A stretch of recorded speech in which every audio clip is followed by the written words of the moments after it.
Welcome back to the 100thmonkeyradio.com, the second archive, and thank you for listening. We're back with James Horak, and when we last left off, last week's episode, we left off with this star that is no warmer than the human body, which I haven't heard this. So James, please. Well, what we have here is we have an unscientific description of a phenomenon that won't fit into the definitions science has maintained for astral bodies now for 200 years. A star, as opposed to a planet, is determined by the light that it produces as opposed to the light that a planet reflects.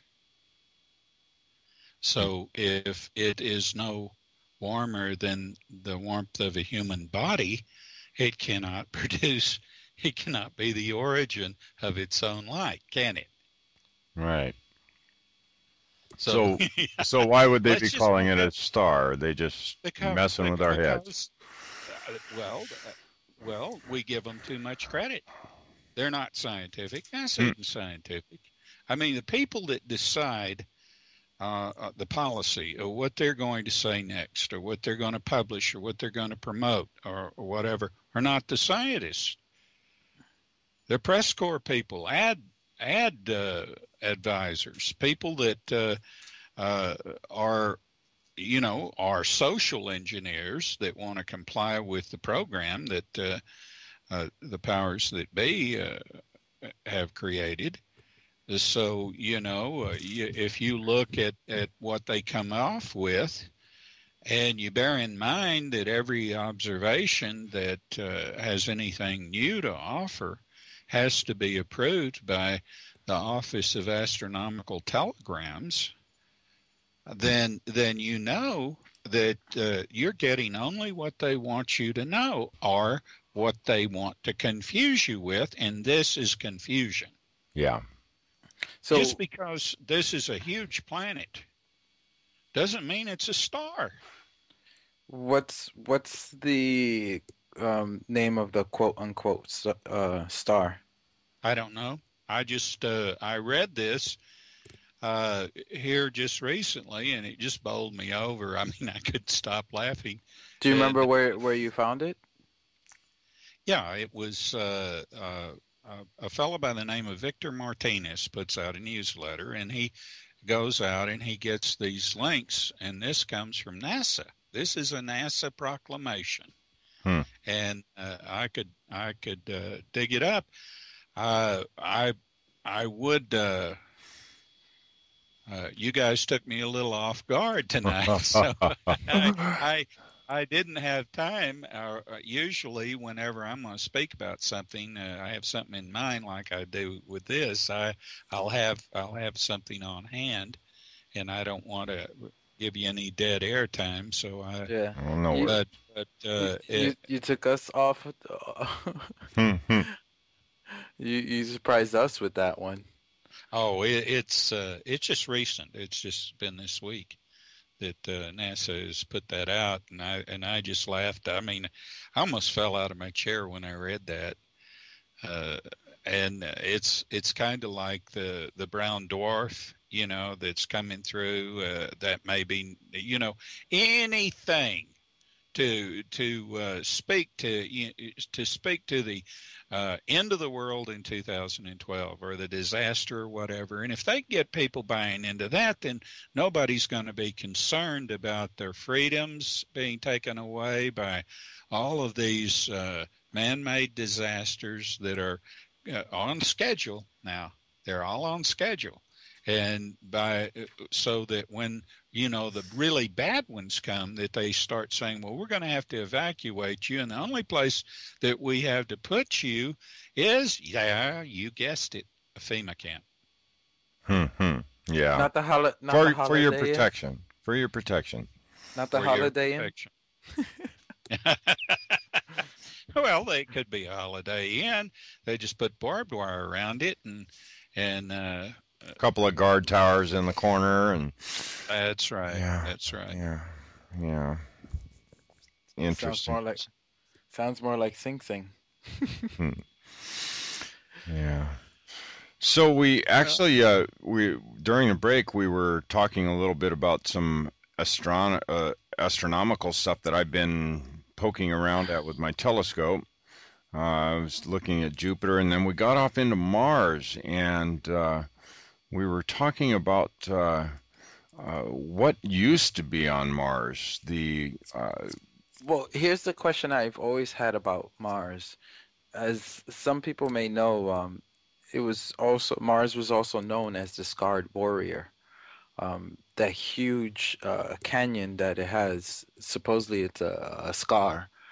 Do you have any idea how Mars received that scar? Yes. That was part of a collapse that occurred when our ancestors tried to derive geothermal energy from the mantle of Mars, and it was just too thin. It couldn't hold the drain that they were. What year estimate we're talking about? 200,000 years, 50,000 years? 335,000 years ago. And these were not the Atlanteans, but Lemurians? No, our ancestors. Our ancestors, they were just like us, except they had unified consciousness. They were highly advanced, but they were out of their element. They had lost their system and had come to this system in the moon, or on the moon. And at the time, Mars was the most viable candidate for them to inhabit, and they found the presence of a highly advanced, far more advanced civilization underneath the crust of Mars, or the surface, that helped them establish on Mars. And then as things, they were there almost 50,000 years before things started going wrong, and then they helped them relocate and resituate on Earth and stabilize Earth some, and the moon was placed around Earth instead of Mars, and that's when Mars began to geophysically decline. So our moon was once orbiting Mars. Yes. And before that, it wasn't in this system. It came into this system.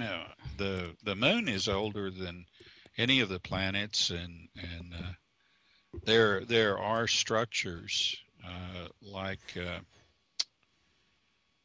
there is a moon around Jupiter that's older than the other the planets and other moons, with the exception of our moon, which is. Which moon is that? Europa or Titan? Titan. Titan is older.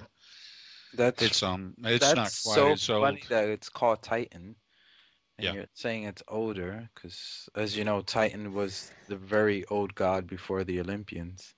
Yeah. Well,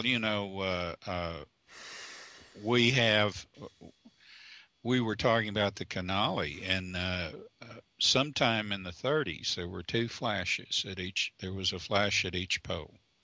And then subsequently, over the next few years, the Canali, which were green canals, these were named by an Italian astronomer, went away. And then the polar caps began to decline. So it's very similar to the face on Mars. We had some very good aerial photographs of the face on Mars that distinctly show a face.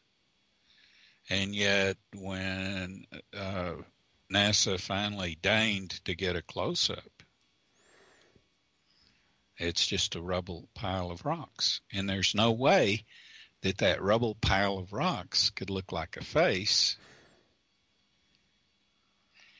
Right. The astronauts thought that it was a face because it was put on a box of a set of trading cards that they sponsored, their retirement fund sponsored back in the mid-'80s, and that then was suppressed. This set was never sold.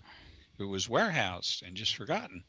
And they even made a phony set. If you talk about it and you go on eBay, you find a set that with this name, but it doesn't have what's on these cards. And on the box that this set comes in, they're illuminated cards, they're beautiful, is the face on Mars. And then in the cards, there are all of these projects that were on the drawing board in the mid-'80s to explore for manned expeditions to Mars. And one of them was slated for 2007. It was Manned Mission to Mars, Phobos Base. And it depicts an artist's conception of astronauts on Phobos. So here's a question about Mars. In the 1960s, I want to say, in 1962, there's a rumor that we actually landed with our more exotic vehicles on Mars.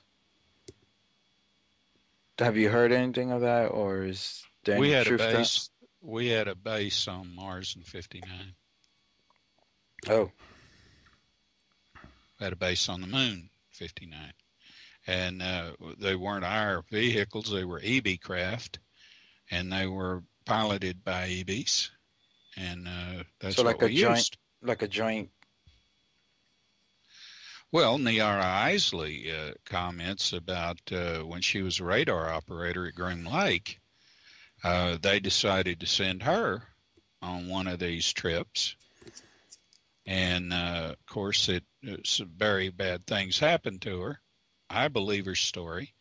And she, at the time, of course, they told her that the Greys, or EBs, were reptoids or reptilians, and they're not. But that's what they tell their people, you know, because they do not want them to be astute about their memory. And, of course, she's gone on shows and talked about it, and I believe every word she says. But they were going to make a drone out of her.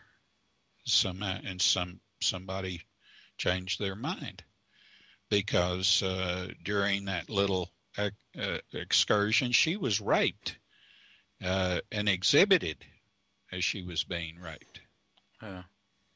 And so, you know, these things stand up. Some of them stand up. Her story stands up. And these EB craft cannot be piloted by humans.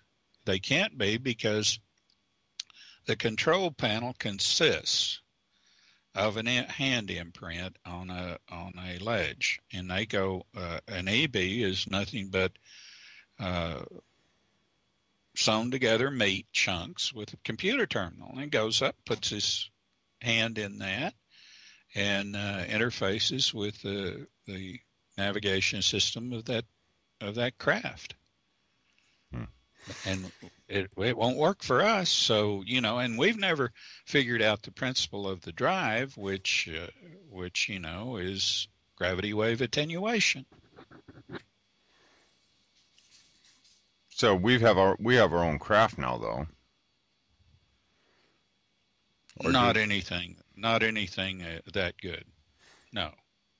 I mean, we have second technology, and second technology has a number of things. Most of them are bad. Most of them are warfaring, mind control, so stuff like that, because that's where the priority is, to develop something beneficial for everyone. Well, that's just not a priority. You go the opposite extreme, because these people you want to get rid of, keep in the dark, and mystify with myths and so forth, and which they're doing a damn good job of it, aren't they? And they got us afraid of our own shadow, and they've got us too eat up and concerned with the hysteria they're driving about 2012. You know, what's going to happen next depends upon what we, the people, do. And if we will show some gumption and fortitude and care for our children, we'll get rid of these people. We'll get rid of these monsters. Now, who needs international banking? You got your hand up? You think there's anybody on the face of this earth that's an honest, conscionable person that needs international banking? I don't. Do you? No. What does it produce for anybody? Problems? Yes. It finances war. It creates war so that it can finance it and that it can control people through debt. Would anybody in their right mind argue with that? Yeah. Yeah, but with the things happening on Mars, is there colonies there, as some people say, where some of these elitists go there for vacation or go there to live? No. They tried that. That's why they went back into the tunnels here on Earth. Do you think that if they could have bases and they could run to Mars, that they'd be doing all the tunneling? After all, what's the surface of this planet going to be when they're through with their depopulation?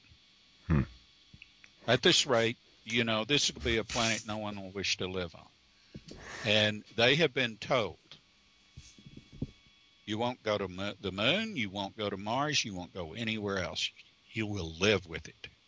They've been told that. Aren't you glad? And the fact that that hasn't made any difference should show everyone. If they believe what I'm saying, it should show you how insane they are.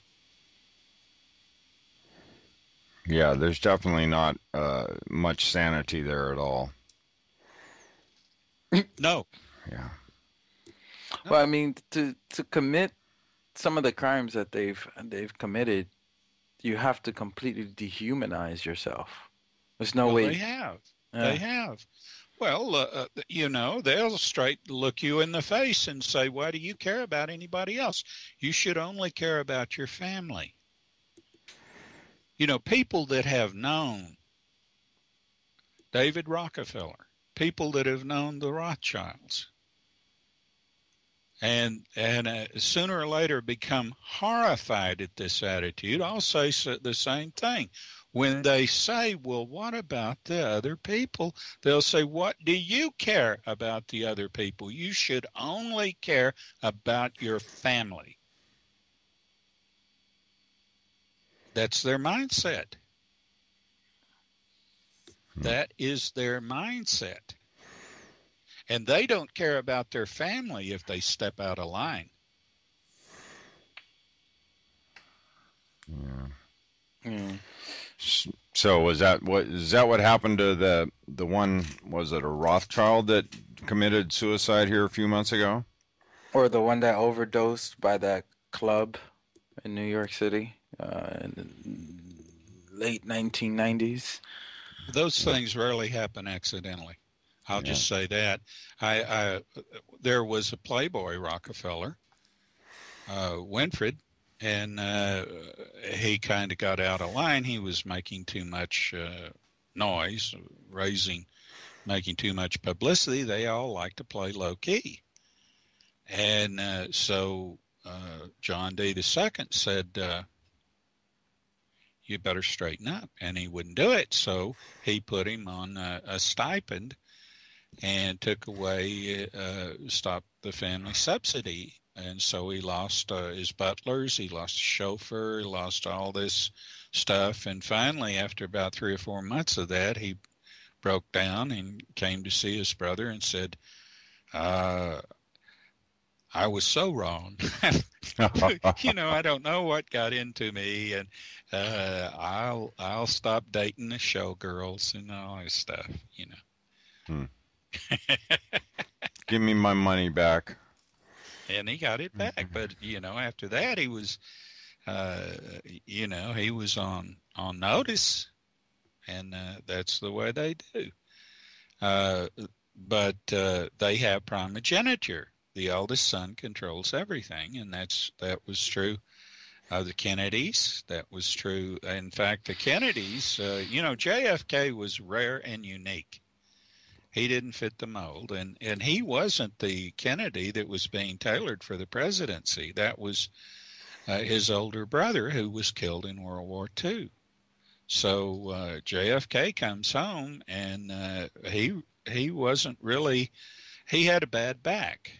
And so things bothered him that would always go to his back. So it was a stress situation, him running for the presidency, and a stress situation with the Cuban crisis. And Robert did a lot, took a lot of it off of his shoulders because his brother was not well. But Robert was more of a ladies' man, and Robert was too game. Robert set up the device that the powers that be used to kill his brother. And he did that whenever he brought together organized crime and the CIA to try to assassinate Castro. And so that's the very mechanism that was used. A very group of people, as those that worked to develop a legend that they could make a patsy out of. That was Oswald. And they long before that assassination actually took place, they had in place the cover, the whitewash, all the people that they needed. They even had someone taking a film of the assassination that knew exactly how it was going to happen. And that was Zapruder. He was in the perfect place, and he was the only person in Dealey Plaza with a camera that was allowed to leave with the camera and the film in it. So that ought to tell you something. And he was the most in the most prominent place, obviously. So why they let him keep that? Of course, that went into supposedly the Zapruder film went into a closet, or for a number of years, but it didn't really. Every intelligence service in the world got a copy of that for various reasons, and the unedited Zapruder film will show you who actually fired the fatal shot, and it was Jacqueline Kennedy saw it. And that's why she tried to get out of the car, because she saw the man do it. Is that the driver? Yes. Spot? Yes. Yeah, okay, if you look at the Zapruder film, you will see him hit first, and he brings his hands up to his face. And he goes forward. Then all of a sudden, he goes back. Yeah. Then the back of his head is blown off. So what caused him to go back before he was hit? And who would be able to time it perfectly and know exactly where his head would be at the time? The person that accelerated the car. Yep. Yeah, makes a lot of sense, but to understand the reason why he was taken out, there's so many rumors why, and one of them, which I think is the one I give most credence to, is the whole thing that he wanted to take down the Federal Reserve. He wanted to do it all. He wanted to put everyone in compliance with the law. He wanted to reverse the damage that his brother had done thoughtlessly. He was going to hold these people to the letter of the law, and he was going to clean up the CIA. He was going to clean up the FBI. He had started so many things that I think the Freedom of Information Act wouldn't have needed to ever be passed. Right. If he hadn't been assassinated, because he wanted to open up the books. And you know, the military had since World War II, the military had been out of control and were running rogue operations that you may never have heard about. They had a team that was treasure hunting, and they were exploiting known treasure hoards, or what they were coming to find out.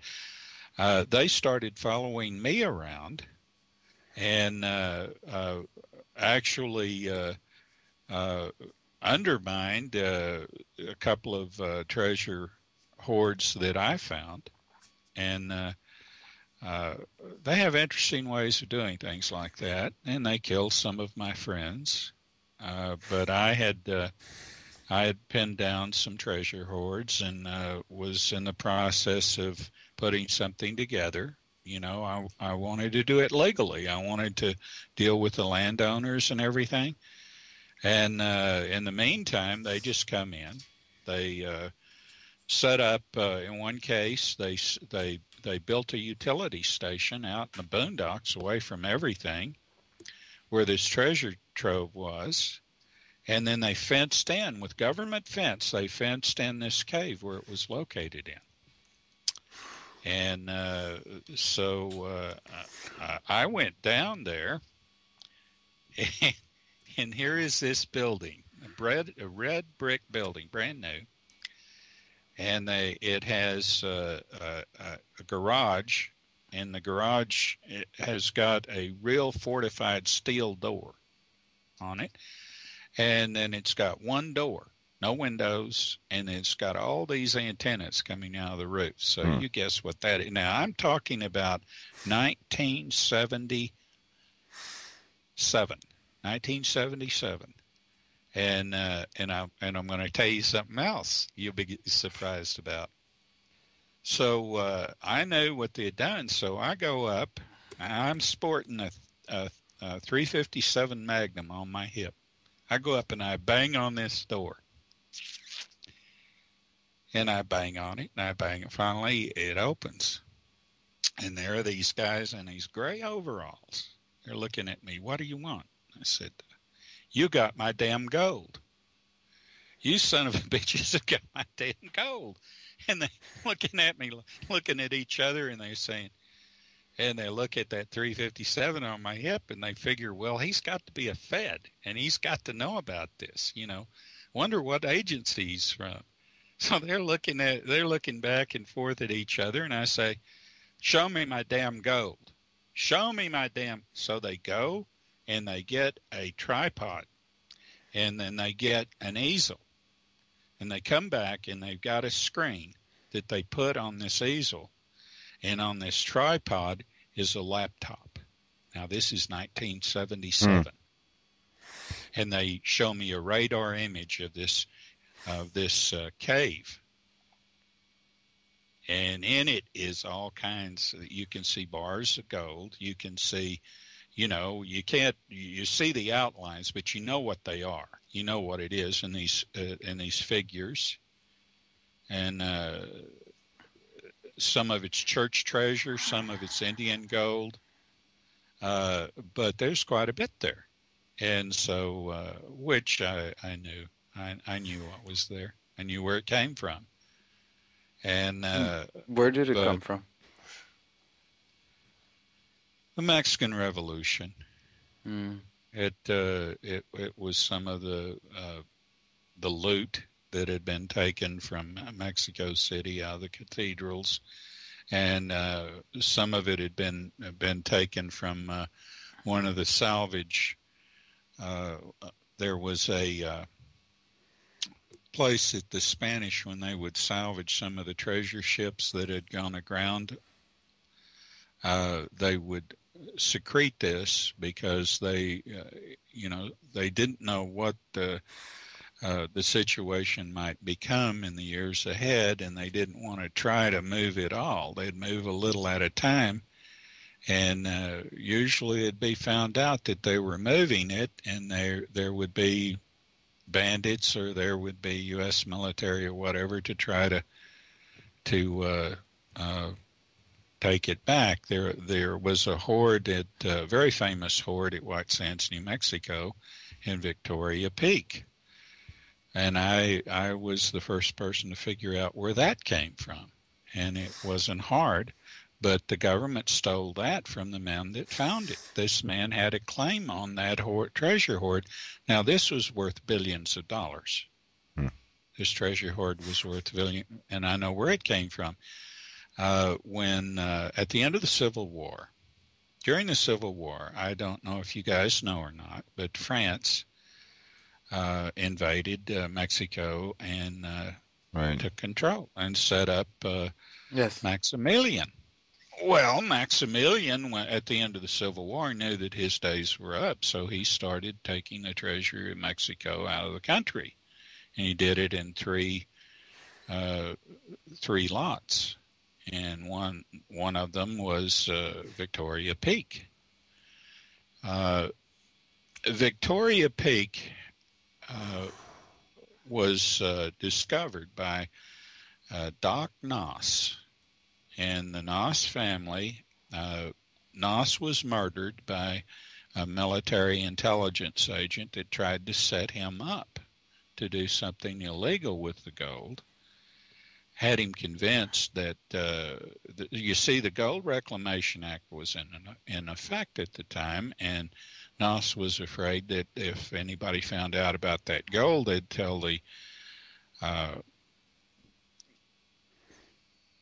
feds, and they would confiscate it.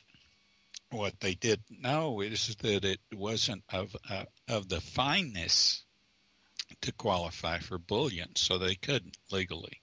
It was he could keep it under his claim rights. So what the military did is they set him up, and then at the last minute he was going to try to smuggle some of this gold into Mexico. And when the guy showed up that had worked him up to do this, who was military intelligence, he had a helicopter. Now, this was back when the only people that had helicopters were military. So the guy figured it out pretty quickly, and he walked away. And when he got to his porch of his house, this guy who was standing at the front gate shot him dead with one shot. And so the family got F. Lee Bailey involved, and they pursued this, and they were granted court rights to go inside Victoria Peak. Well, when they got there, all of the entrances were sealed, and there was this iron door in the military. Now, I omitted this. They extended the boundaries of White Sands missile range to encompass Victoria Peak so they could steal all that treasure. You see what I'm saying? Now, right after they killed Noss, that's the first thing they did, because that's when I talk about the military community going rogue. They most certainly did in a big way, and I mean they've got some of the treasure that I knew about, and I was the finder of, because they bird dogged me. No telling what my telephone numbers, everything. I mean, I knew a lot of places. I mean, if you know about a treasure site, I'm your man to find it. Hmm. Hmm. There was a company in Canada that got the rights to salvage the Manila galleons that had sunk off the Cuban coast, to 50 miles of Cuban coast. And they wanted me they wanted to hire me. And so, of course, I told the State Department, like a good American, that, I wanted to do that. And they said, oh, no, you're an American citizen. You cannot do anything that might in any way appreciate the value of the Cuban government. Hmm. They told me that. And so now that changed, but by the time it changed, all the people that knew what I could do for that company were no longer there. So I didn't, there are people that know what I can do. Yeah. So speaking of Cuba, you think we'll ever break down that wall that we built there? The figurative wall? Cuban people don't want it broken down. Hmm. Really? Really? Hmm. They got enough taste of the mob. Back when Meyer Lansky was running the mob and they had all those casinos, Jack Ruby ran one of them. Cuban people didn't have any beaches they could use.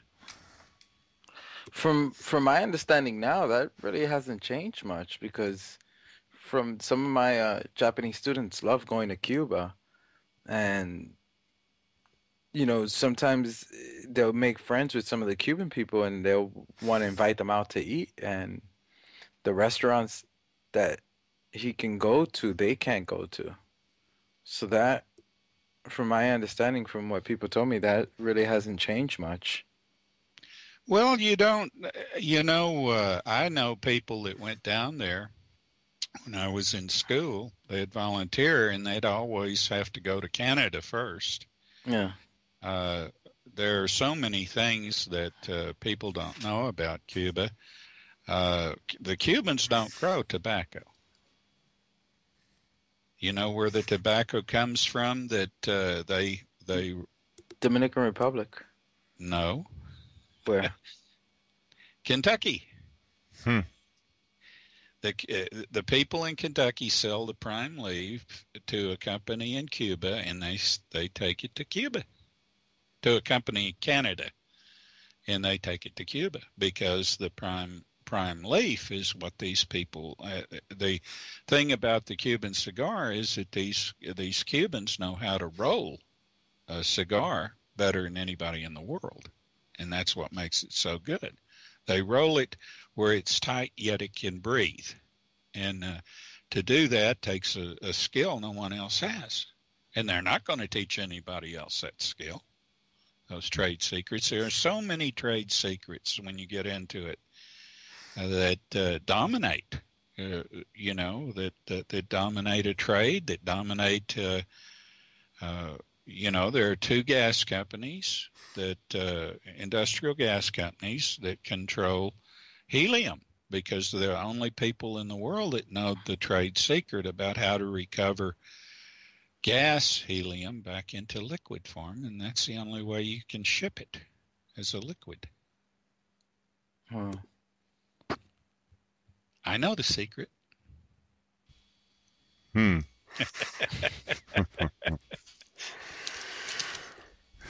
So, have you ever had any experience of traveling outside of our planet? Yeah. Can you give us a tour? No. Where have you been to? Everywhere. Everywhere is pretty big. Well, And I feel that I have because I'm connected with the EMVs, and they okay. are everywhere. So that the expansion of consciousness type of everywhere, the Yes. oneness. Okay. So what do you think about? Hello? Okay, everybody's talking about uh, us going through a major ascension of some form here in the near future. What do you see there? I want to see the divided consciousness permutate but remain. And I want to see certain features of divided consciousness retained for their value to the universe. And yet at the same time, I want to see the savagery end. I think that the only thing that I've come to believe that keeps earthbound humanity down is limited power of expectation.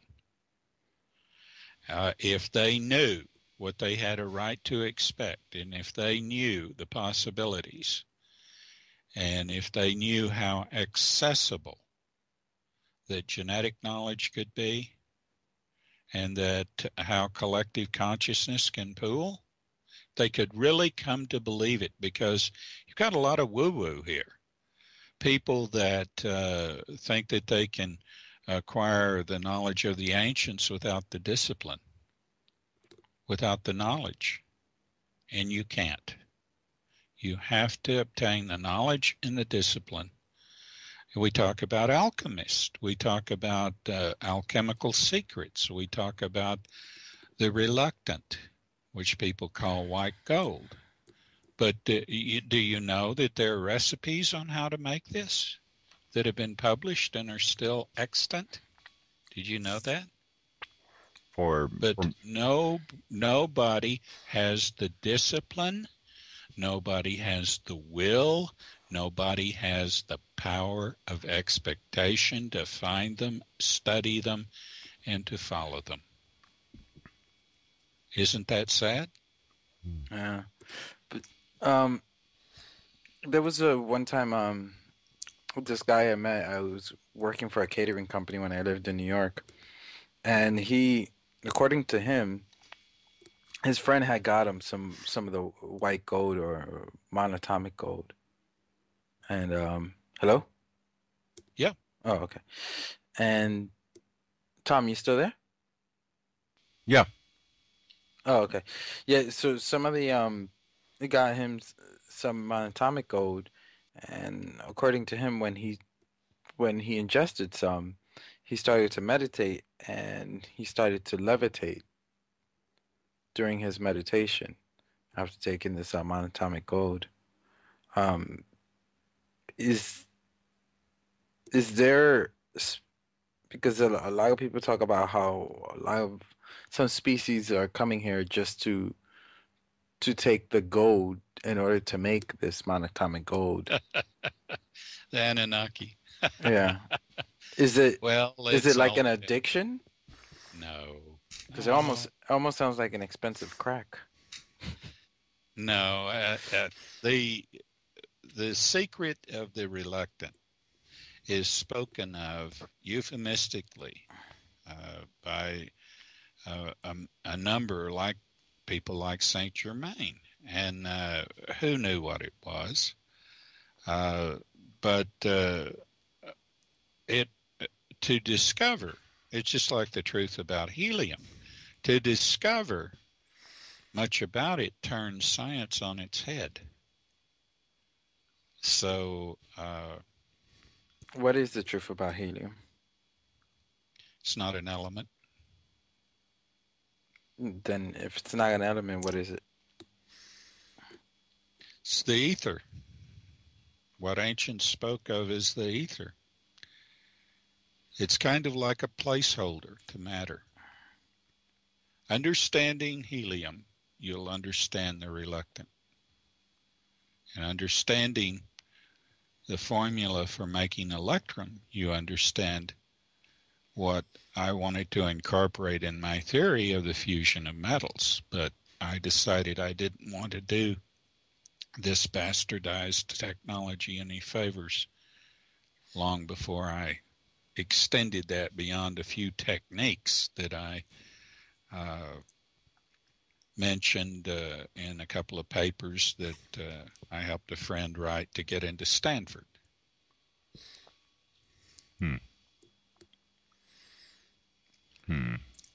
So this is gonna sound funny, but what's the reason then, from your opinion, that helium changes a person's voice? Well, that doesn't hold true once that it's mixed with other gases, and it's you produce the respirant that you evolved in. Yeah. See, if you should have a life expectancy where you evolved physically. You should have a life expectancy to match that of the soul, the life that metaphysicians talk about the soul, 144 years. And the soul is given 144 years to perfect in the mortal shell. That means get the experience to be to enrich a collective. So if you lived, you can breathe helium, just straight helium, and it's a lot more efficient respirant than oxygen, and you don't have oxygen reduction. But people don't realize that, and Earth, of course, the Earth won't hold helium. The minute that you release helium, it goes into space.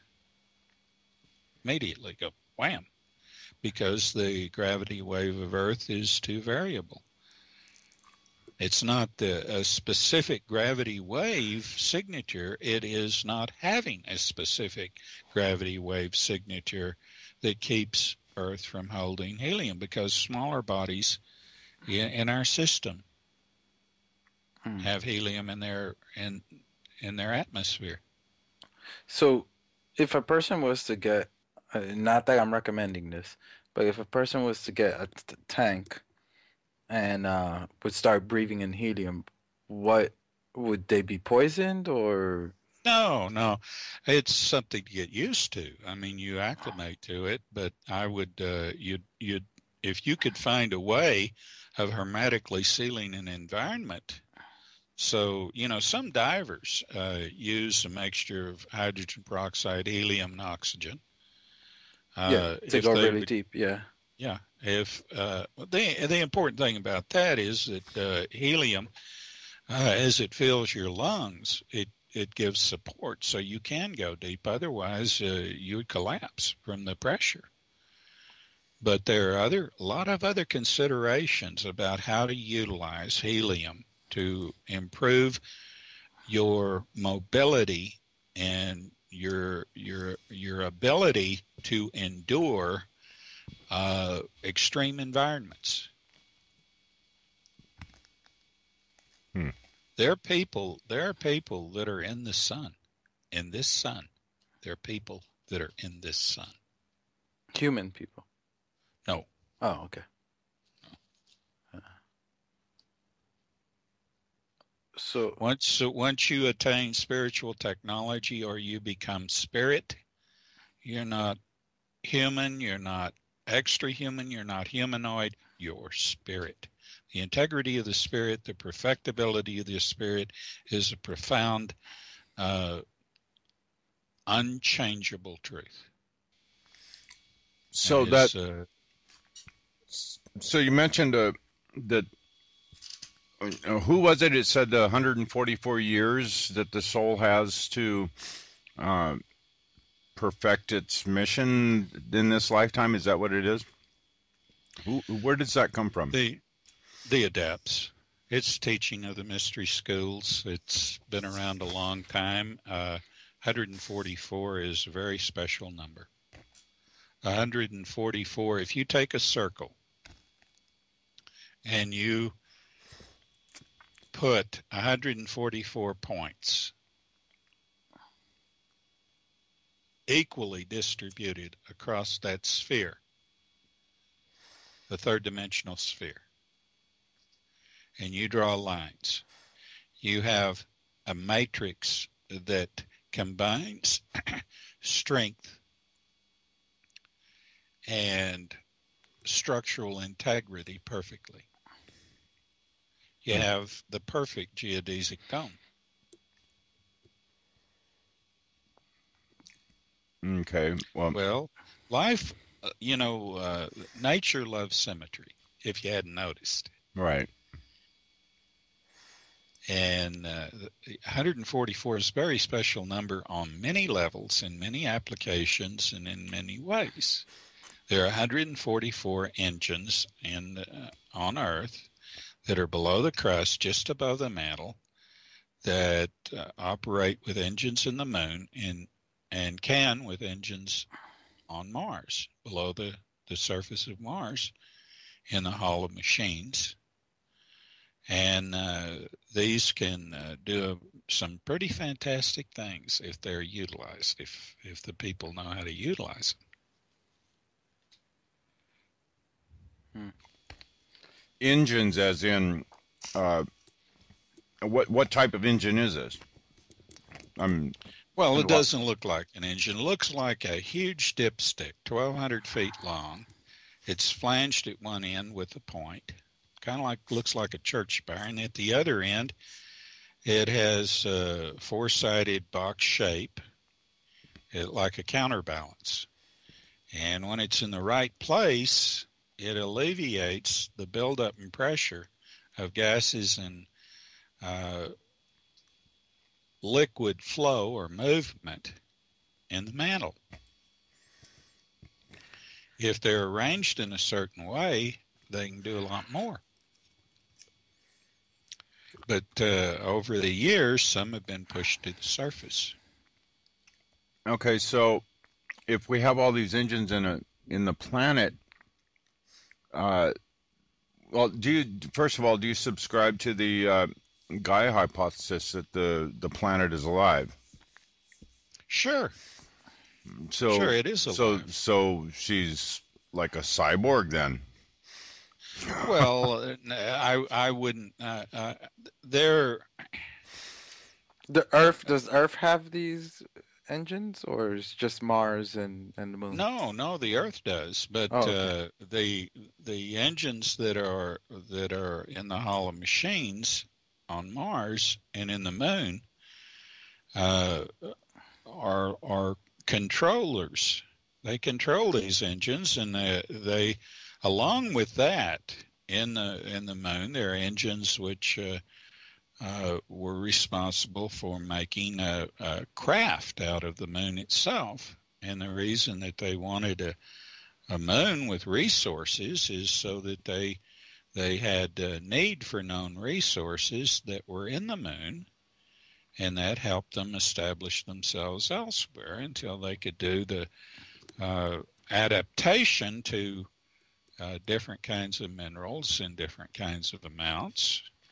You can have a completely different mineral, but it can have the same elements in it.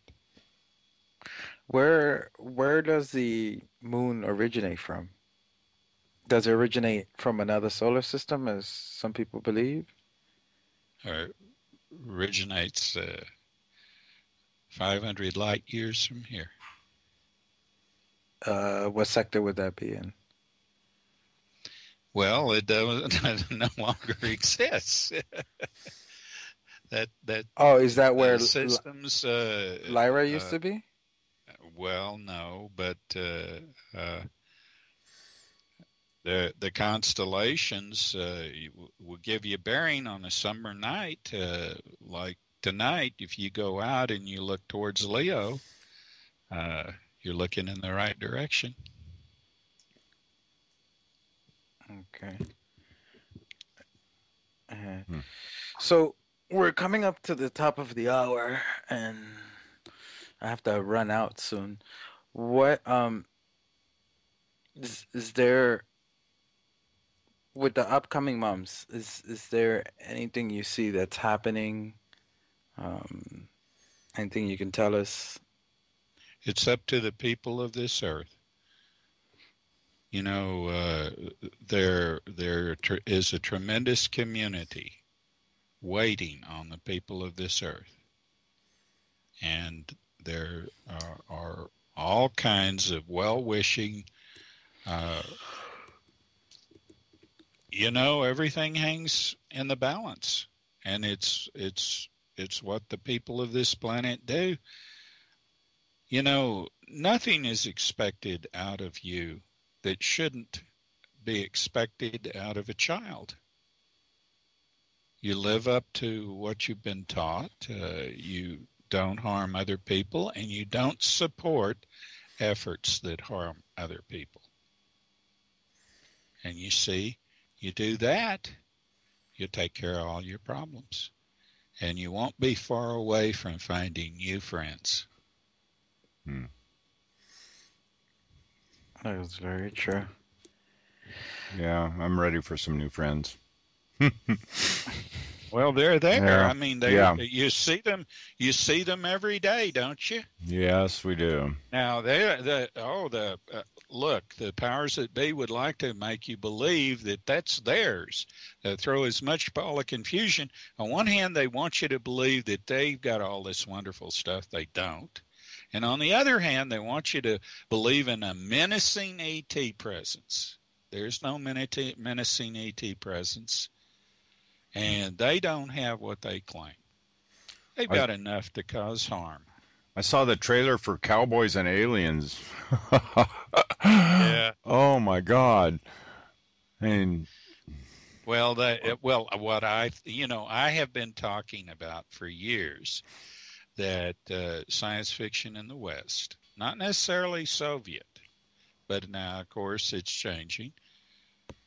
But in the West, science fiction wants to take and superimpose the cowboy and Indians crap onto futurist science fiction. They've been doing that for quite a while, actually. Well, it doesn't work. It doesn't work because it's like with the hydrogen bomb. If you want to believe that because you have a hydrogen bomb, you're inevitably going to use it, then you have signed a death warrant of humanity. Yeah. And now, if you want to believe that somebody could have star travel and be thousands of years ahead of you, would be your enemy, the same is true there. Yeah. But they want we're talking about people that have, for thousands of years, acquired control over their fellow man by creating one illusion after another. And this is part of that. Now, if they can sell the hostile alien thesis, that is what they have put all their money on.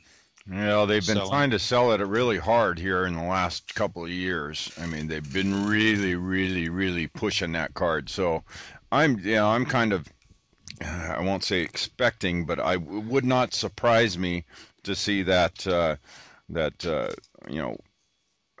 third card or the alien card as Carol Rosin likes to say. Yeah. About 10 years ago, I had this dream where there was all these spaceships in the air. You see all, the typical disc shape.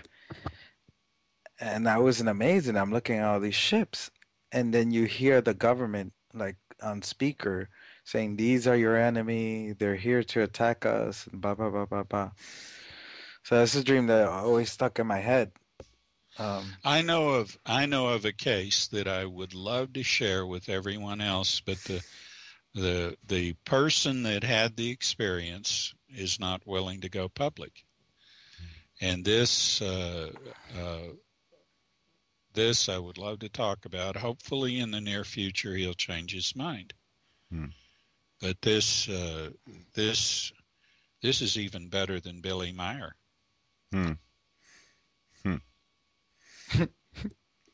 Uh, Yeah, I have my problems with Billy Meyer. Yeah. Well, you never know. Let me tell you something. Uh, we've talked about the face on Mars and what happened to it, or what probably happened to it, or possibly happened to it. We talked about the Canali. We talked about how they disappeared subsequent to the flashes at the poles that changed. And we don't conceive that there could have been ICBMs hit those poles. We don't conceive that an ICBM could hit that face on Mars. We don't conceive of that because there's a connection we don't make. And I tell people this, and I don't know how many of them pick it up, but I'm going to tell you. If time travel is possible, will be possible, has ever been possible, it is with us now. Mm-hmm. yeah, there's for example, when it comes to that, it, when I was in the 1980s, I never heard of any ancient art or pictures with UFOs in the corners of them. And then I think in 2000 was the first time I heard about it. All of a sudden, all these pictures started coming out with UFOs in the corners of them. So I always wonder, did something change that all of a sudden this started happening? Well, incredulity is a disease, and it's been given to people by their media, by the people they trusted. We have created a sense of public consensus, and that sense of public consensus to be middle of the road has to maybe move so far to the left that the whole landscape would change. That's how far off the perception of people is, and that's why the power of expectation is so important. Because if you have an expectation that overcomes this limitation, and you see people sometimes that come out and they'll say the most outlandish things, and one of the things that I remember, I saw a movie when I was a kid, and in this movie, this young man is telling this young lady, they're looking up at the stars, and he says, somewhere out there, there's somebody that speaks Chinese. Huh? Yeah, I love that. I love that. Now, that is power of expectation. In other words, the number of intelligent civilizations is so vast that certain things, no matter how remote, repeat. Yep. Isn't that far out? That's infinity. Yeah, that's infinity. That's infinity. I mean, why not? I mean, to me, I've always felt like this. I mean, you wonder how far everything extends. Well, to me, it is more audacious to presume there's an end to anything than there is to presume there isn't. There's what's on the other side of the end. Yeah, exactly. So, yeah. Exactly. Mm-hmm. And to me, it's audacious for science to say the universe is expanding. That means it was more limited before than it is now. I don't see that. I don't see things that way. Yeah. You talk to Indians. I love American Indians, Australian Aborigines, African Aborigines. You talk to these people, and they have a firm imagination which exceeds all this convention. Yep. And you talk to them, and they look at you, and they say, well, yeah, I finally found a white eyes that's thinking. Yeah, yeah. I love these people. I mean, I can't say enough for them. And I can talk to them. Yeah.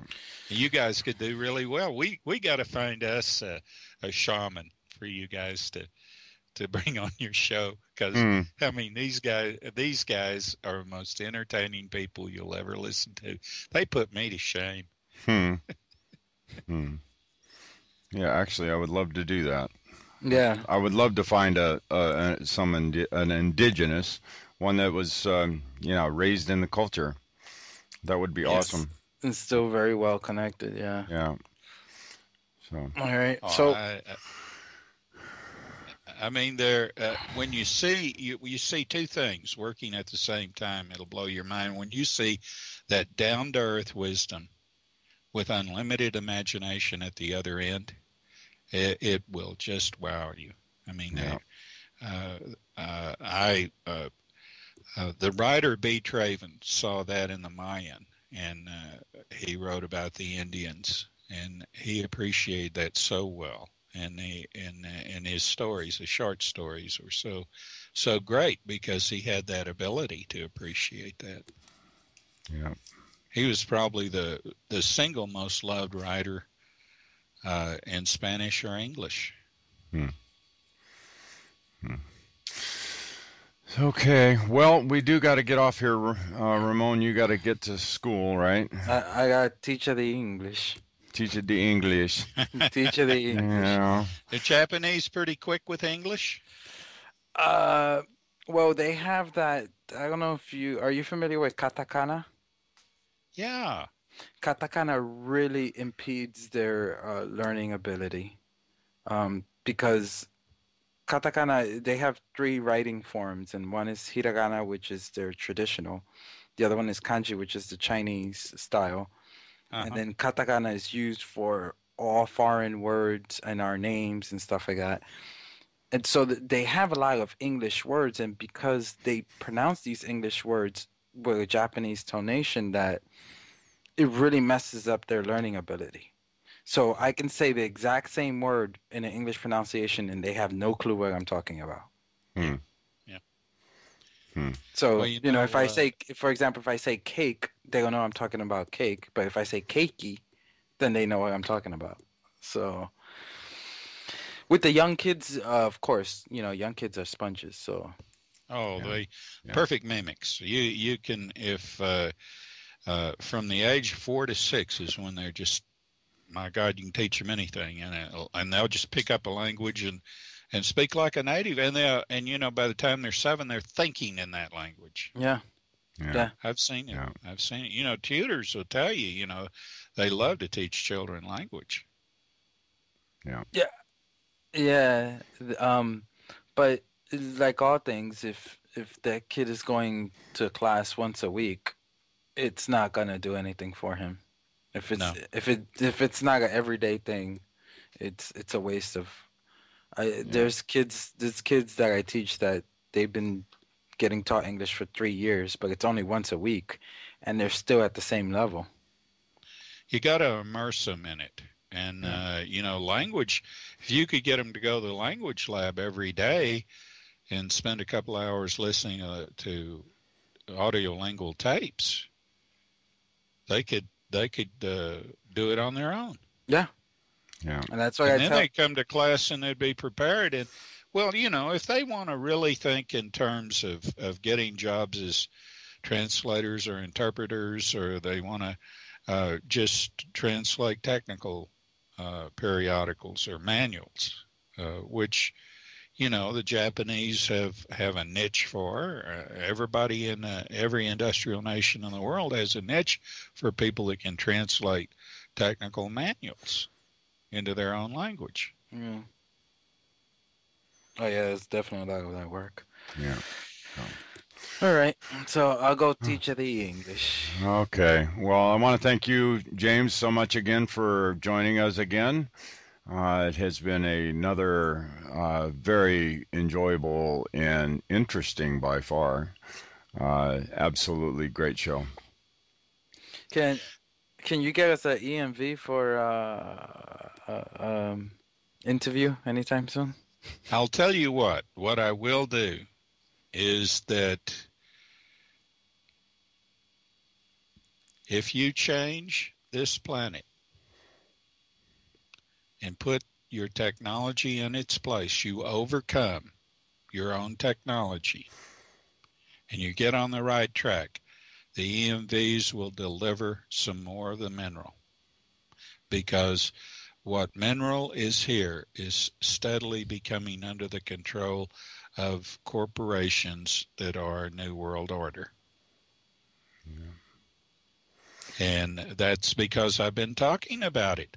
They don't want people to find out how good it is, and I suspect that the last few supplies that people have had are not the same as what I've been talking about. I don't know that to be true, but I know that the stuff I've got will do what I say it does, and there are people that are telling me that stuff that they've got recently doesn't. But then again, maybe they expect too much. It takes a while for anything to do what it's supposed to do. You know, we're not talking about a shot of methamphetamine in the arm. We're talking about something that starts increasing the density of your bones, that starts repairing brain cells, it starts repairing lung. It does things that medical science will tell you can't be done, but it takes time. Yeah. Okay, well, we'll wait patiently for that. I think we got a lot of change coming up here in the future, so we shall see how we as a race do. Look at this as the most exciting time. This is the showplace of this part of the universe right now. Well, this is a drama like no other. No matter how it comes out, you will survive. You will survive. You won't survive maybe in your mortal shell. You'll survive in a better place. And, you know, this isn't the end. This is what's important to tell people, is this isn't the end, because we have a planet where people have taught to disbelieve in everything. They'll spout off this, they'll spout off that, but when it comes down, there's nothing they believe strongly in that they can't give up in a moment's notice. Yep. I will second that. Okay. Namaste. Condemnation without investigation is the height of ignorance. And check out James' work over at the, EMVS Info, blogspot.com. And once again, thanks a lot. Thank you, James. We really appreciate it. Enjoyed it very much.